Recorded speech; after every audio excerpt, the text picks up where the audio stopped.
Our videos are made to teach the Bible to Christians and to people who want to know the true God. We do not make videos to insult, criticize, or disrespect any religion or its followers.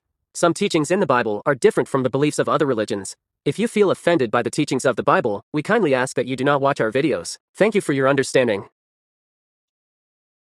प्यारे भाइयों और बहनों, जय मसीह की। मैं हूं brother Arun और मैं आपके लिए लाता हूं बाइबल से कुछ कहानियां, कभी कुछ वचन और उसे आपको एक्सप्लेन करने की कोशिश करता हूं। तो आज जो हम वचन बाइबल से लेके आए हैं, एक छोटी सी कहानी है, एक छोटा सा दृष्टांत है जो यीशु मसीह ने दिया है। इस दृष्टांत का नाम है द वेडिंग बैंक्वेट।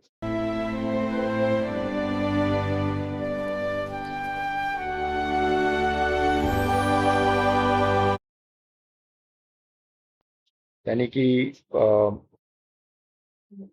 शादी का न्योता, विवाह भोज का दृष्टांत। ये एक विवाह भोज का दृष्टांत है और ये है मत्ती रचित सुसमाचार 22वां अध्याय। तो पहले मैं इसे पढ़ता हूं और पढ़ते पढ़ते जो मुझे समझ में आता है वो मैं आपको समझाने की कोशिश करता हूं। तो आइए हम साथ में पढ़ेंगे और सुनेंगे। यीशु फिर उनसे दृष्टांत में कहने लगा, स्वर्ग का राज्य उस राजा के समान है जिसने अपने पुत्र का विवाह किया। अब यहाँ पे बात हो रही है स्वर्ग का राज्य यानी परमेश्वर का राज्य, पिता यानी परमेश्वर, पुत्र यानी यीशु मसीह। और उसने अपने दासों को भेजा कि निमंत्रण लोगों को विवाह के भोज में बुलाए, परंतु उन्होंने आना न चाहा। निमंत्रण भेजा गया कई सारे लोगों को, खास करके उन दिनों जो फरीसी और जो अमीर थे, पर वो आना नहीं चाहते। फिर उसने अपने दासों को यह कहकर भेजा, निमंत्रित लोगों से कहो, देखो मैं भोज तैयार कर चुका हूं, मेरे बैल और पले हुए पशु मारे गए हैं और सब कुछ तैयार है, विवाह के भोज में आओ। परंतु वे उपेक्षा करके चले गए, कोई अपने खेत को, कोई अपने व्यापार को। अन्य लोगों ने जो बचे रहे थे, उन्होंने दासों को पकड़कर उनका अनादर किया और मार डाला। कई लोगों ने बहाना बनाया कि नहीं, हम नहीं आ सकते हैं, मेरे खेतों में काम है, मुझे वो काम है, और बहाना बनाकर वो नहीं आए। और कई लोगों ने जो दास गए थे न्योता देने के लिए, उन्हें पकड़कर मार डाला। तब राजा को क्रोध आया और उसने अपने सेना भेजकर उन हत्यारों का नाश किया और उनके नगर को फूंक दिया। क्या किया? उनके नगर को फूंक दिया। तो यहां हमें कहानी याद आती है जब नूह के वक्त में पिता परमेश्वर ने पूरे संसार को पानी से नष्ट कर दिया था और सिर्फ नूह के परिवार को बचाया था। न्योता सबको मिला था, लेकिन वो लोग आने से मना कर दिए। अब आगे देखते हैं हम कि परमेश्वर किसको न्योता देते हैं, वो राजा, और किसको न्योता देता है जाके। तब उसने अपने दासों से कहा, विवाह का भोज तो तैयार है, परंतु निमंत्रित लोग योग्य नहीं ठहरे। राजा ने निमंत्रण तो दिया था, पर वो लोग योग्य नहीं ठहरे। इसलिए चौराहों पर जाओ और अपने लोग तुम्हें मिले सबको विवाह में भोज में बुला लाओ। चौराहे पर जाओ। चौराहे पे कैसे कैसे लोग मिलते हैं? चौराहे पे यानी सड़क पर जाओ, देखो कौन है। तो सड़क पे कौन मिलेगा? कोई भिखारी होगा, कोई अपाहिज होगा, कोई गरीब होगा। तो चौराहे पे जो रहते हैं, जिनका घर नहीं है, उनको जाके लेके आओ।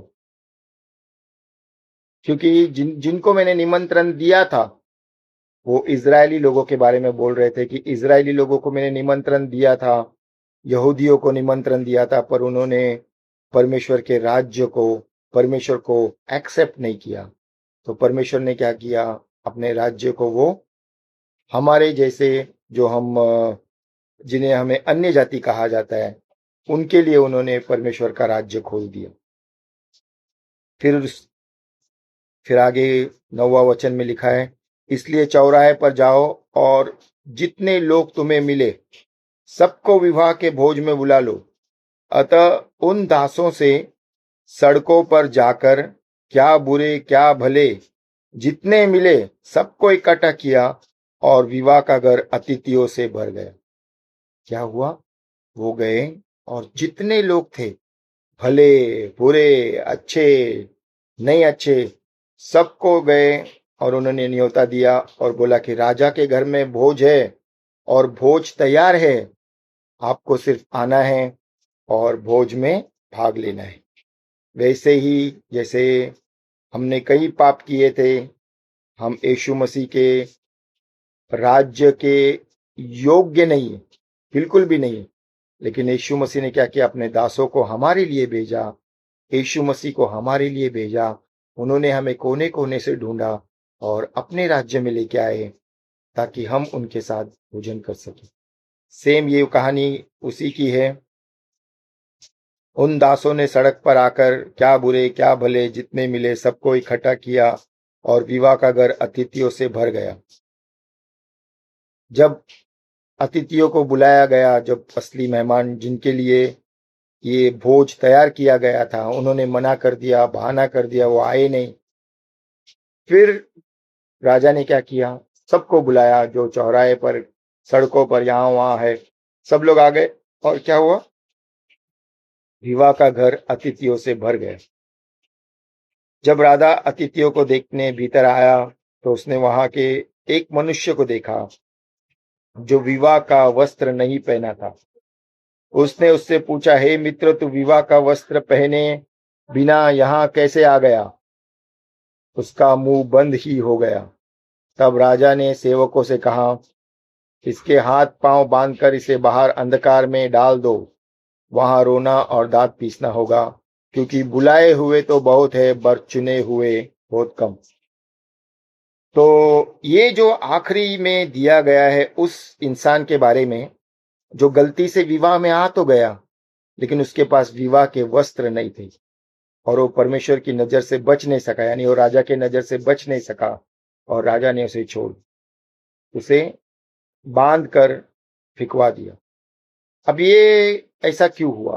तो मेरा ये ऐसा मानना है कि जब लोगों को बुलाने गए थे, जो दास गए थे चौराहे पे लोगों को बुलाने के लिए, उन्होंने उनको वस्त्र दिया था कि देखो, ये राजा ने आपको बुलाया है और ये वस्त्र आपको पहन के आना है, ये वस्त्र आपको पहन के आना है।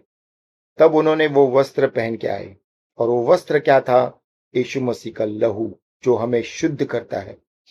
हम अपने कर्मों से शुद्ध नहीं हो सकते, हमारे पाप कभी शुद्ध नहीं हो सकते, लेकिन जब हम यीशु मसीह पे विश्वास करते हैं, उस बलिदान पे हम विश्वास करते हैं, तो उसके लहू से हम ढक लिए जाते हैं और परमेश्वर हमें सारे पापों से माफ करते हैं। कुछ लोग क्या करते हैं कि वो अपने धार्मिकता के द्वारा परमेश्वर को खुश करने की कोशिश करते हैं। तो मुझे ऐसे लगता है कि ये जो व्यक्ति था जो गलती से वहां पहुंच गया था, ये अपनी धार्मिकता के कारण वहां पे पहुंचा था, लेकिन इसके पास यीशु मसीह की धार्मिकता का वो वस्त्र नहीं था। क्योंकि हम सब धार्मिक हमारे अच्छे कर्मों से नहीं है, हम सब धार्मिक इसीलिए हैं क्योंकि यीशु धार्मिक है। हम यीशु के वजह से धार्मिक है, हम धर्मी ठहराए गए हैं। तो मेरा ऐसा मानना है कि जो ये व्यक्ति था उसने अपनी धार्मिकता के द्वारा वहां पे पहुंच गया, तो इसीलिए राजा ने भांप लिया कि इसके पास तो जो मैंने शादी के लिए जो जो वस्त्र भेजे थे वो इसने पहना नहीं है, यानी इसके पास कुछ है नहीं, ये खुद से आ गया है गलती से, इसको बाहर निकालो। सच्चा मार्ग एक ही है। यीशु मसीह कहते हैं, मैं ही मार्ग हूं, मैं ही सत्य हूं, मैं ही जीवन हूं। परमेश्वर तक आने का मार्ग मेरे द्वारा ही जाता है। स्वर्ग में जाने का और कोई भी मार्ग नहीं है। अगर आप कोई दूसरे मार्ग से आते हो तो आपके साथ वही होगा जो इस इंसान के साथ हुआ था। गलती से अगर आप वहां पहुंच भी गए तो आपको बांध के बाहर फेंक दिया जाएगा, कि आपको आना है वहां पे न्योता के साथ। क्योंकि अंतिम में क्या कहा गया है, देखो, बुलाए हुए बहुत लोग हैं परंतु चुने हुए बहुत कम हैं। बुलाए तो बहुत लोग हैं, बहुत लोगों को बुलाया गया है, लेकिन चुने हुए बहुत कम है। चुने हुए वो है जो हर कदम हर समय यीशु मसीह के साथ चलने की कोशिश करते हैं, उनके बताए रास्ते पे चलने की कोशिश करते हैं, उनके जो सिखाए जो भी उन्होंने सिखाया है उसमें अपने आप को ढाल कर उनकी तरह बनने की दिन ब दिन कोशिश करते हैं।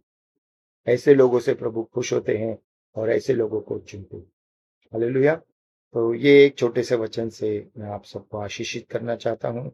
प्रभु आप सबको आशीष दे। God bless you.